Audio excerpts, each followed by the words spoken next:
तर आता एक मोठी बातमी आहे। नांदेडमध्ये काँग्रेस वंचितची आघाडी तुटलेली आहे। निम्म्या जागांचं आश्वासन दिलं, मात्र 4 जागा दिल्या।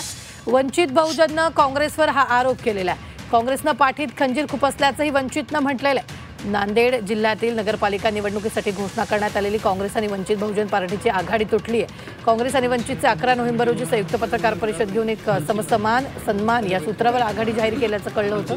तर वंचित बहुजन आघाडीचे 5 नगराध्यक्षासह 37 सदस्यपदासाठी उमेदवारी दाखल केली होती, पण काँग्रेसनं 350 जागांपैकी केवळ 4 जागांवर बोळवण करून पाठीत खंजीर खुपसल्याची प्रतिक्रिया वंचित बहुजन आघाडीचे पक्ष निरीक्षक अविनाश भोसीकर यांनी दिली आहे। 350 जागांपैकी आम्हाला जर तुम्ही 4 जागा सोडलेल्या आहेत असं सांगता, तर एक प्रकारे काँग्रेसनं आमच्या पाठीत खंजीर खुपसलाय। आम्ही 30 ते 35 जागावर आमचे उमेदवारांचे फॉर्म भरलेले आहेत। आम्ही त्यांना शेवटपर्यंत विनंती केली, 35 जागा सोडा, 30 सोडा, अगदी आम्ही 25 पर्यंत सुद्धा यायला तयार होतो, पण त्यांनी आम्हाला 4 जागा सोडल्या। म्हणजे एक प्रकारे इथल्या बहुजन समाजाचा घात, आमचा जे काही आमचा आंबेडकर चळवळीचा घात, इथल्या ओबीसी SC STचं प्रतिनिधित्व करणारा, बहुजनांचं प्रतिनिधित्व करणारा वंचित बहुजन आघाडीच्या पाठीमध्ये काँग्रेसनं खंजीर खुपसलेला आहे।